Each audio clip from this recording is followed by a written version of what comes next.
The issues that we're having in a lot of relationships is believing everything is equal, when in fact, nothing is really equal in the relationship. The only thing that's equal or should be equal in the relationship is the yoke of the relationship. The yoke is the only thing that is of equal value. Because whenever you find two people that think that everything should be equal, you'll find two people trying to compete against one another instead of complementing one another. Competing says, I'm going to outwardly show you just how much I love you and try to prove my relationship to be equal to yours. So I'll go out and I'll buy something tangible. I'll become overly affectionate, tell you 1,000,000 times that I love you while you're trying to show me 2,000,000 times and saying I love you to you. Complimenting says, whenever you feel weak and you're down, I'm going to cover you in prayer and not cover for you in your mischievousness. Equality in a relationship is not about having the same stuff equally. It's about having the same right to be loved.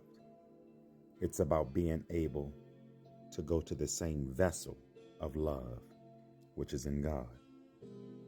The issues that we're having in this thing called love, it's a reciprocal infection that we have, because we think that because we're giving love, we should be expecting it back in some kind of form. Nowhere in the Bible is there a reciprocation or reciprocity policy.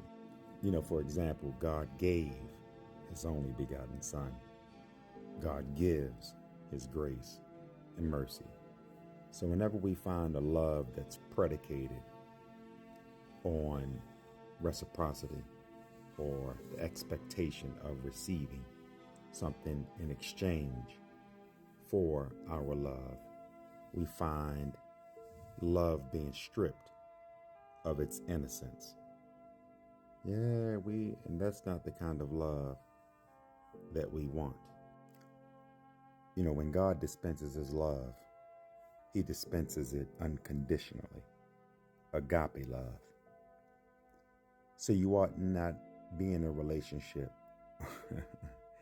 where you're expecting the love in return. If the love isn't there, then the relationship has an absence of love. If there is love there, then the relationship has a presence of love.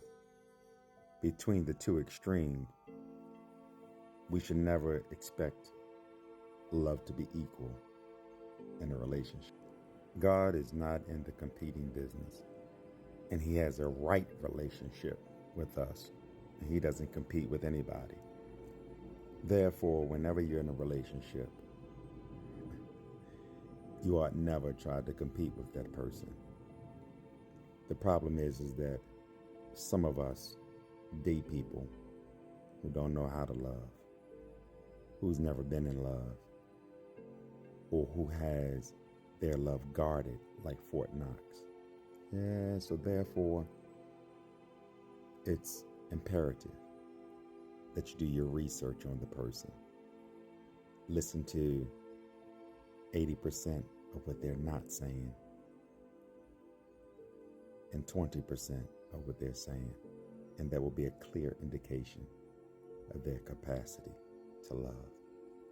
I love you, but God loves you best.